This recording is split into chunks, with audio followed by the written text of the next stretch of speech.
Good morning, my fellow dirty gardeners. Welcome back. I haven't been doing videos for a while now because I am struggling with some torn ligaments. One in my back, well, maybe two, possibly two in my back, and one in my knee. So my gardening has been kind of more like visualization and hiring other people. So what I'm going to do for the next little while, if I can, is try and do videos that focus on more of the mental or less physical aspects of gardening. And so today I'm going to talk about color, one of my favorite things, because I am an artist. Most of you know this, I think, that I am a professional photographer as well as a painter. And so color is a huge part of how I think and how I present myself. So what I'm going to talk about today is how to work color, how to use color in the garden, how it can express what you want it to express, how it can either create peace or engagement in your garden, how to make it balanced, and yeah, basically just all the different things you can do with color. So I'm going to start by explaining something called the color wheel, and this is only going to be basic because I don't want to get into too much like theory. It's going to be boring as fuck. But as an artist, the color wheel is something that is sort of a good reference tool. And so on the color wheel, you have the three primary colors, red, yellow, and blue. And then, of course, as they gradually fade into each other, they create purple, orange, and green. Oh, Lord. So obviously green is going to be your base color for most of the garden, right? The foliage. So I'm going to start off with how to use the color wheel to create different types of aesthetics in the garden. So hang on a sec. I'm going to go to the other side of the garden and I'm going to show you one starting point. Okay, so I'm in the shady corner because this is one of the best places to show you the starting point for how to use color. So I like to think of plants in the garden similar to notes in a song. It's a really good visualization for how they work together.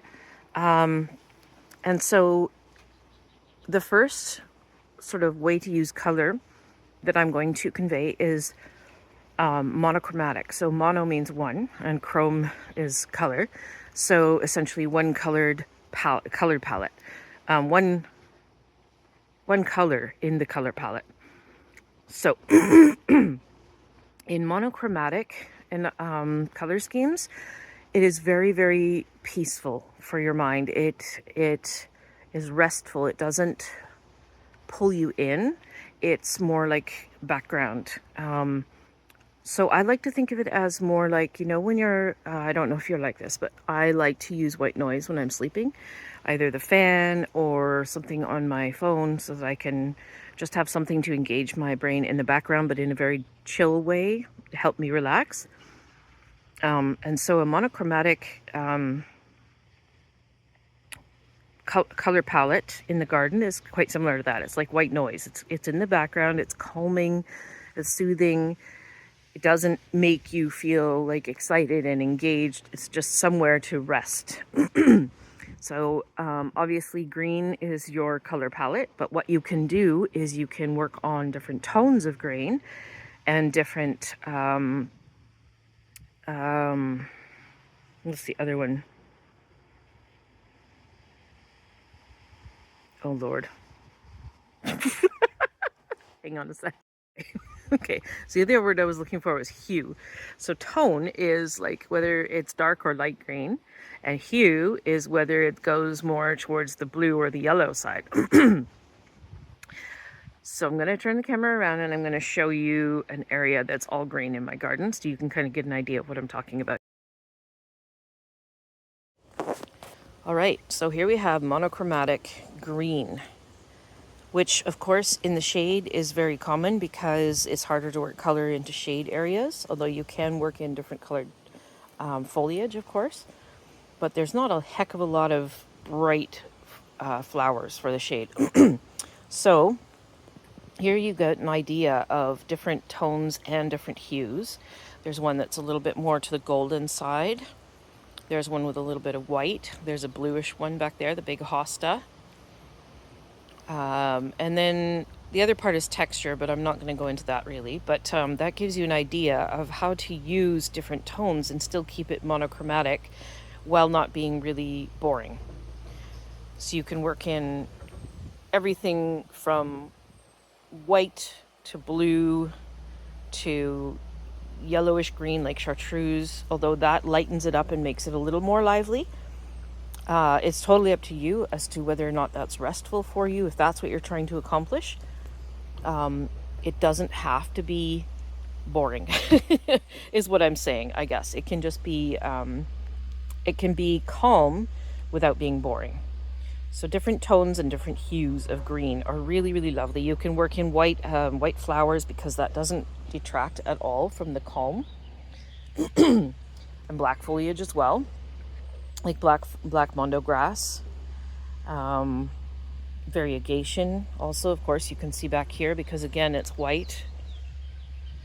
Oftentimes there's a little bit of yellow too, so yellow is very close to green, so you can kind of get away with that if you're going for a monochromatic without getting too rowdy.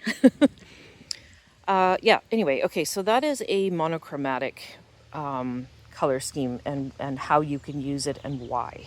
Now I'm going to move on to introducing colors that are more bold. Okay, so back to the color wheel. When you want to introduce colors into your garden, with the color wheel, there are two ways to create more interest. One is to have colors that are right next to each other on the color wheel. I can't remember what they call that. The word that comes to my mind is conjunctivitis. It's definitely not conjunctivitis. Consecutive? No, that's not right either. Anyway, so if you have like purple and red, for example, those two colors, they're really close to each other on the color wheel and they play really nicely together. They look beautiful. And they create a little bit of drama without being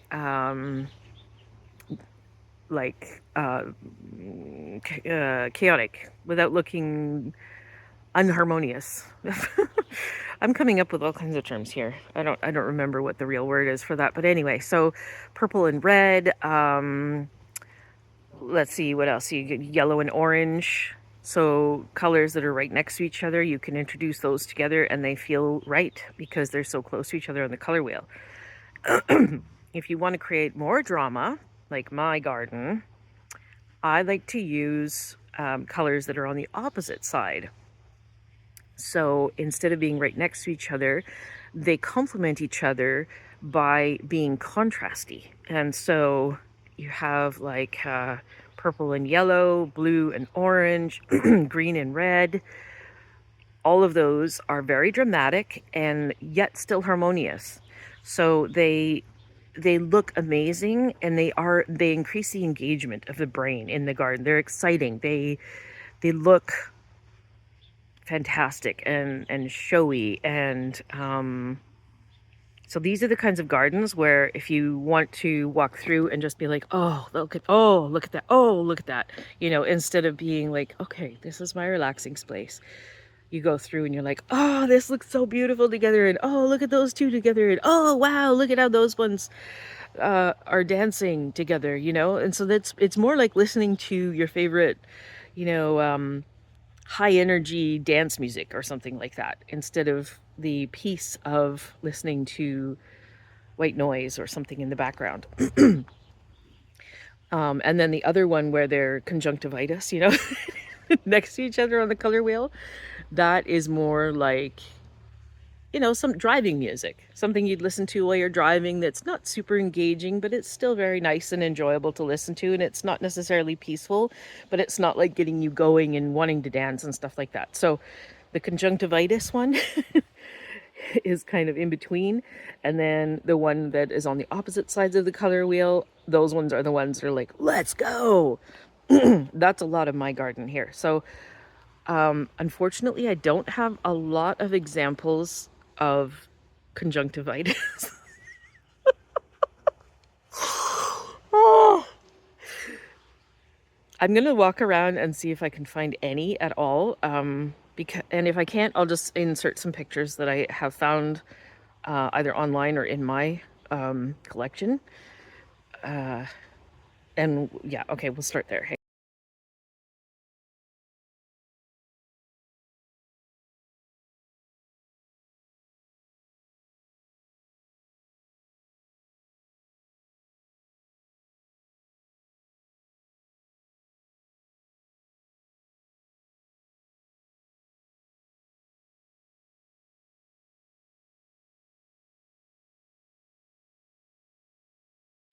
Here's a little example of how you can play with tones of colors and create harmony. So this is obviously a darker plum color penstemon here, and a little bit of light purple on the flowers. And then we've got the thalectrum here, which is a lighter tone of purple.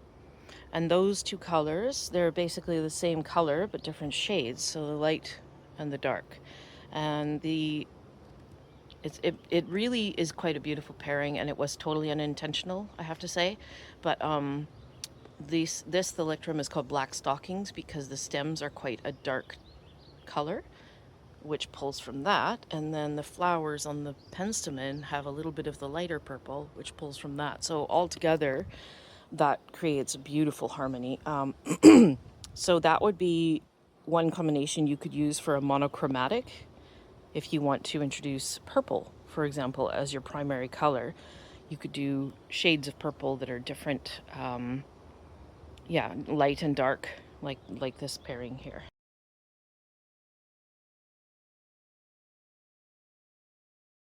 Here's another pretty way to introduce a little bit of color without going off the charts, and that is to introduce golds and silvers into the garden. It's very peaceful again without being really crazy and rambunctious like my garden. Most of my garden is like that, but this is a very silvery foliage brunnera right here, and then you've got the gold foliage barberry here.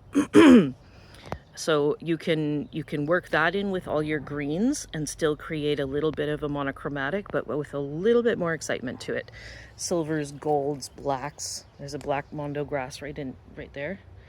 So all those three make it a little bit more like the driving music. Okay, so most of my garden is very contrasty because I really like that drama. So what I've done is I've taken a lot of colors that are on opposite sides of the color wheel, and I play with the tones of them. So I will have like a dark, dark purple and a bright yellow, for example, or a pale blue with pale, what do you call that? Like a pale peach. Oh, that's a gorgeous combination, I have to say. There's lots of those different combinations in my garden. I'll go around and I'll show you some of mine. This is, of course, my preference. So there's a lot of energy, um, kind of like me. You know, it's very intense, and so it's more of an engaging, like, let's get fucking going kind of dance party, you know, in the garden. I'm going to show you some examples over here.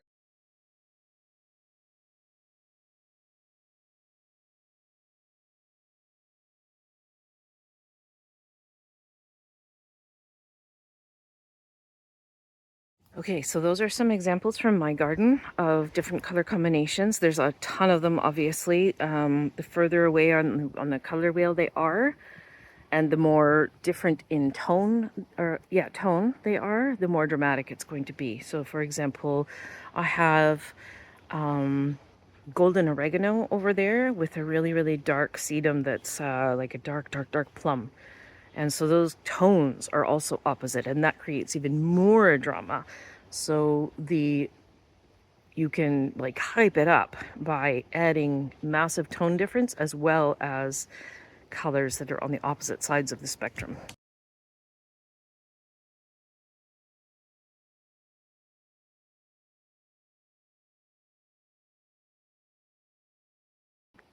Okay, there's a couple other things that I wanted to mention. One of them is how to maintain some some sense of cohesion throughout the garden, and that is to use the same colors repetitively in the garden. So if you really like red, for example, and you want to keep a little bit more of a sense of flow to your garden, work red foliage or red flowers in periodically so that it's not it's not like a focal point, and I'll go into that in a second, but more like, oh, there's a beautiful red flower, and then a few minutes later your eye wanders and, oh, there's a red foliaged heuchera or something like that. And that just creates a little bit more sort of, in some songs, they will stop in the very middle, and that's very jarring, right? And it's meant to create drama, and you can definitely do that. But if you want it to keep going so that the whole song flows together, then you can repeat your colors throughout. And I'll show you an example in my garden in just a sec here. Okay, so here is the golden oregano with the dark sedum that I mentioned to you earlier. Beautiful, beautiful pairing. So I've got the gold, which is very bold and striking, and it brings your attention to it. And then over here, I've got a ginkgo that has very light, not quite gold, but lighter green. And then if I scan past all this crap here, I've got this gold persicaria over here. Again, it pulls it out. And then over on that side, I've got the gold heuchera, gold chartreuse, whatever. And sorry about the blurry, crappy mess here. Oh yeah, okay, so I've got the filipendula with the gold variegation, and this one here is an astilbe called Color Flash Lime, the golden hakone grass. So all of that creates a sense of like unity, despite the fact that they are individually really, really striking. It carries it over into the rest of the garden. Okay, so I mentioned earlier that the focal point. So if you want to draw like a huge amount of attention to one specific thing, like a centerpiece on a table, make it a different color from everything that's around it. And don't pull that color out throughout the garden, only that one color. So like, for example, a huge purple rose. And don't have purple around it so that the eye goes to that rose and it's like, wow. Now the brighter the color, the warmer and brighter the color, the more our eye is drawn to it. So white, yellow, red, orange, bright tones and very saturated tones immediately draw your eye in. So if you want something that's really going to pull in, go for something that's one of those bright tones like that, and then don't have it elsewhere around it. So the best way to do that is if you have like a monochromatic garden and you just want that one showpiece, that's the way to do it. So if you have a number of other things in the garden that are brightly colored, it's not going to be as defined, but you can still do that if you have more of the brighter tones in what you're trying to draw your attention to. And that brings me to the next point. There's so many ways to use color in the garden. It's amazing. I love it so much. The next point is,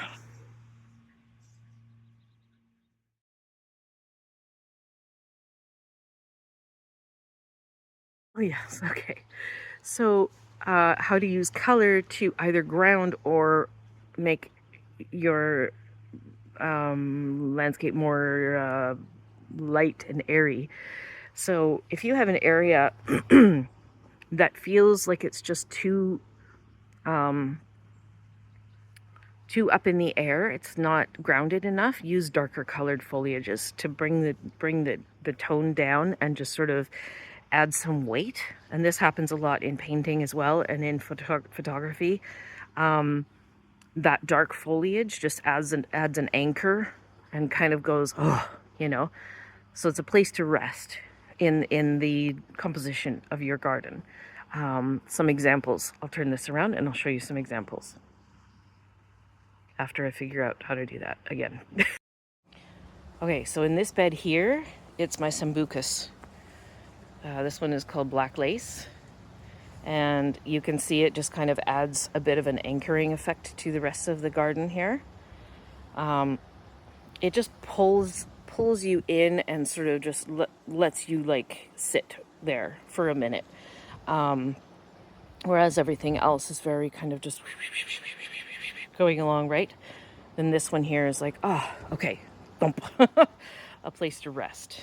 And then the obvious counterpart to that is if you want to lighten up a space and make it feel less heavy and less like a lot of shady spaces are very heavy because obviously there's not as much light and it's usually tones of green. So if you want to lighten up a space, add things in really bright yellow or green tones. Chartreuse works really, really well, or gold. You can do this in the sunshine too if you want to keep your garden looking more light and airy. The brighter tones will bring that right up for you. So I'm going to walk around and show you some examples here.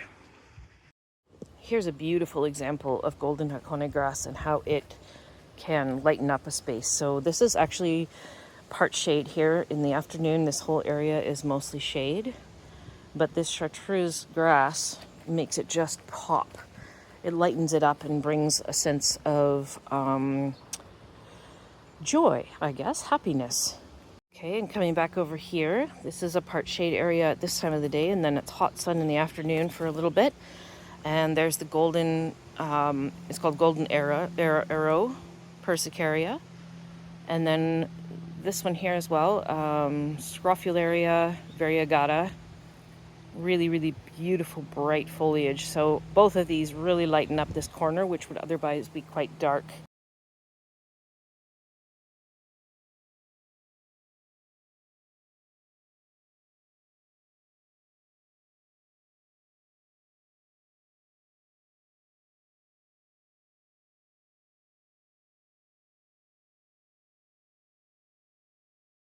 Okay, so to recap and bring it all together, to create a sense of calm background noise in your garden, keep with a monochromatic color scheme, which is green and white, black, different tones of green.